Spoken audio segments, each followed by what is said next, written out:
3 here. Okay, this one is about my friend Nick Wheeler, who had committed suicide. He took himself with a gun. So I related that with Kurt Cobain.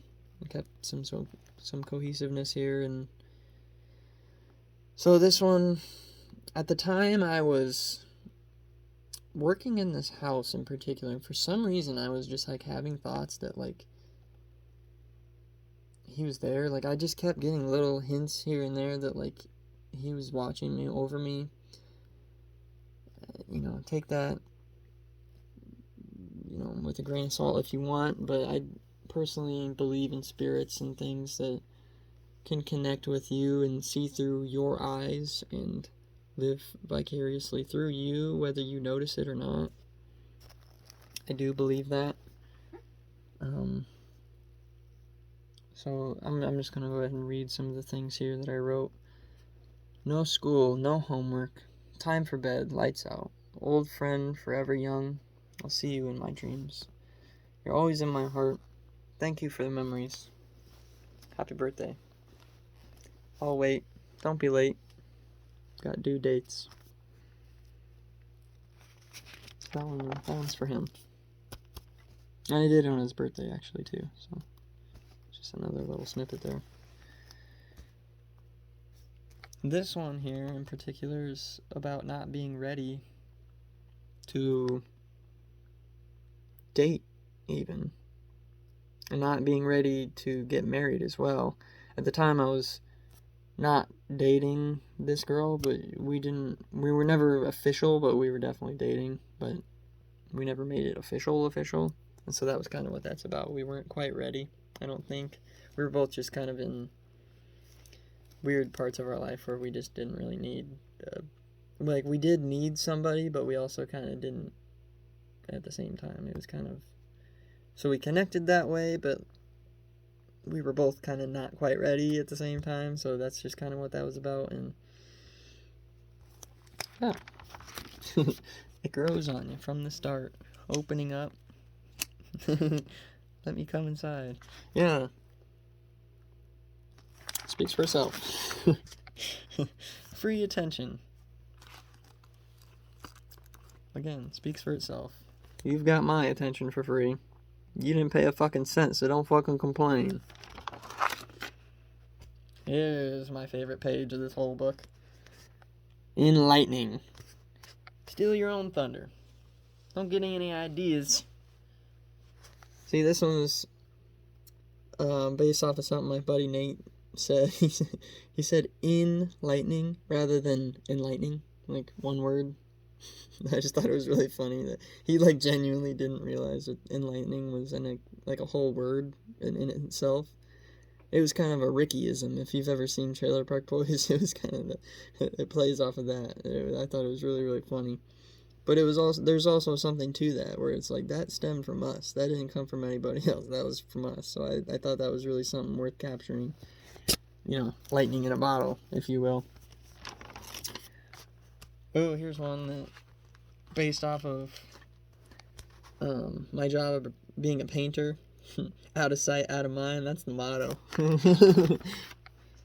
Here's one about relationships with people that, you spend so much time with people, especially in like the fruitful part, like the beginning stages of a relationship. You want to spend a lot of time with that person and really, really get to know them, and it kind of takes away from your friendships, and sometimes you kind of lose friends because of that, and that's kind of sort of what that's about. It says lonely collision, visiting to maintain relationships. It's like you're only hanging out just to hang, like, because we haven't hung out for a while, so it's just kind of like, it sucks, but like, make of it what you will. Do with it. Do the most with what you got. Okay? I'm not the best with my words. That's why I have to do art, because I suck at talking. See what I mean? I gotta express myself in other ways, because I can't talk for shit.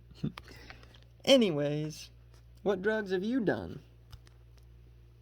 What's your story? What could you have done? Seriously? Seriously? That's not for you. That's for in person.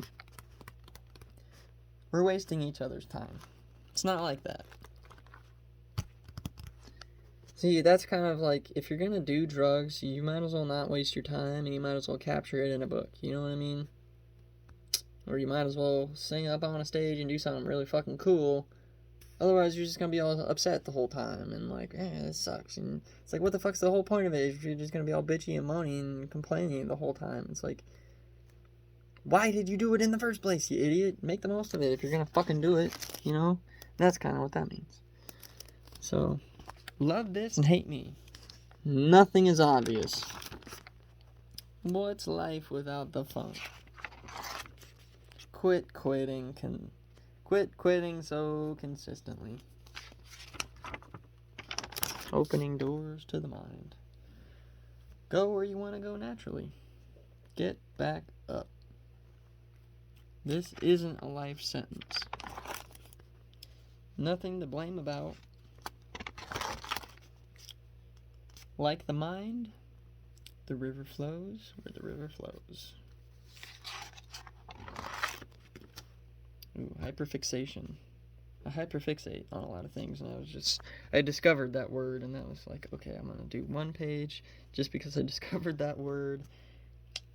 So that is a hyperfixation in itself. Culture shock. Surviving culture shock. See, I had a really harsh case of culture shock I remember going through, and I've taken shrooms a few different times, 3, 4, 5 times at this point now, and the first couple times I took them, I had a really, really heavy dose of culture shock, which is just discovering a lot of things in art. Like, I really took a deep dive into art, and I was really starting to understand a lot of these things, and started to understand, oh, these other people are taking drugs, and that's why they're so far out. You know, Beatles and Nirvana and all these people. It's like, shit, they did that while on drugs. Like, that's why it was so insane, you know? Like, oh. And I was just having all these realizations and things, and it was just a lot to take in at once. You know, I didn't expect to take in that much at once, because, you know, it's just kind of let loose and have a good time, whereas I'm over here understanding shit and like completely out of my fucking mind, you know what I mean? So it was a lot, but inch by inch, life's a cinch. Yard by yard, life is hard. Calm down. Calm the fuck down and eat your damn vegetables. Or take your medicine. Either way. Alright, here's a little poem I wrote. Hold on to your ego for just a moment.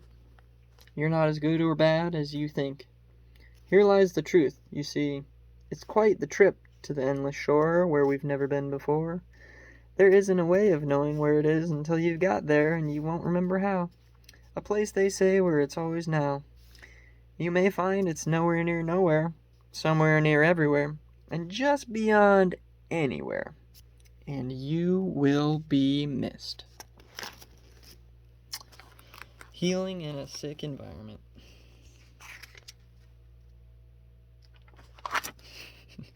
Are you alone with yourself? Yes. Head in the clouds. Just kind of a simple one. Uh-oh. The book's falling apart here. See this last page, I gotta get a different thing going on here, because this is not, the hinges here, just like, whoever designed this didn't do it correctly. They did it backwards, so now it falls off. It doesn't work. I gotta just put like string or something. But I'll have to take it all apart and then put it all back together. It's gonna be a whole thing, but I'll find the time eventually. See, here's some seeds. It's kind of just seeds of thought, I guess, and I don't know what I was really thinking at the time. But just seeds in general. First impressions. They take you pretty far. And it's funny, See, I kind of did this one kind of like, so it wouldn't be the first page, but like, so it would be like, it's nobody's first impression really, but like, you know, people's first impressions of people are really, it's just kind of to show people that your first impression of people is really not something you should completely base off of. First impressions are everything. Absolutely. Yeah, that can go very, very far for you. Absolutely. Don't get me wrong there. But what I'm saying is, it's kind of like a loaded gun. It's like you kind of have to recharge, so you kind of have to take that for a grain of salt. You're not always going to be that way. You're not always going to be all done up and pretty and I have all this makeup. You know, I could shave and put on a suit and everything, and that could be your first impression of me, but really, this is how I am. Wearing this fucking hat for some reason. I don't know. I like my scarecrow hat. Just stop making fun of me, alright? See, you know, you can reinvent yourself, and this hat's messed up. But, yeah. That's kind of what that's about. Discovery. You know, it's just about somebody discovering this book, and what is your worldview? That was something that I took from college. That was one of the little things I did actually take from college. See, I dropped out, but before I dropped out, I did take one class that everybody was supposed to take, and it was called Worldview, and it was basically just because Dubuque has, I went to University of Dubuque, by the way, and because they have such a diverse student body, they have, I think they're like the third, or at least as of when I went there, I think they were third in the nation for the most diverse, and they had like, I want to say like 90-ish, give or take, countries, which is a lot, actually. And it was a really, really diverse place, and it was really eye-opening to see like how people could come from that many different countries and still coexist. You know, there was the proof right there that the world can live that way. And I just thought that was really, really interesting. So that's kind of my worldview, I suppose, now. And yeah, and it was just sort of like getting to hear all these people's stories, which honestly I didn't really get to hear as many. My honestly, my worldview group was mostly just white people. So it was kind of the same classic white people stories, you know. But it was still really interesting to think about, I thought, and it really did open up my mind quite a bit, I thought, and I don't know. So I'm going to go ahead and just read some of the things I wrote down here. So, what is your worldview? A reflection of what do you do? Forgot who I was, remembered who I am. Can you control yourself on purpose? Search, learn, experience, become, be, maintain, and transcend. X marks the spot. Failure. Let go, catch up. Don't be a stranger. Music is better when nobody turns you on to it. And so that's my worldview, I suppose. I could go much, much deeper with that, but I'll leave it at that. I feel pretty good about that. Now that we got that out of the way, all that never was. This is the deepest page, like by not even close. Not even close. This is by far the deepest page. It speaks for itself. Alright. This one is not for the kiddos. Literally. It's titled Pull Out. Give it a rest. You never know when love is gonna hit. It's just kind of like, I don't know, I'm thinking about like the butterfly effect and like how like, you know, yeah, honestly I've been with some girls before and I've used the pull out method. And I'm just thinking like, man, what if I didn't? You know, what would happen if I didn't? You know, where would I be? Would I be sitting here right now doing this? No. And it's just interesting to think about, that's kind of what that's sort of about, and also giving that thought a rest as well, because it's like, It's a lot to think about. All that never was, you know? So this one's a little token about running. Get after it. Get behind it. I'll be your rabbit. You know, it's just kind of that territory of, you know, living through me as an artist, you know, learn from my mistakes, and I'll learn from your mistakes as best as I can, and hopefully shed some light so that, you know, you can see how to do things your own way and be yourself as best as you can be. And I, at the time, was very much being a selfless rabbit for my friend who was very, very, very good at running.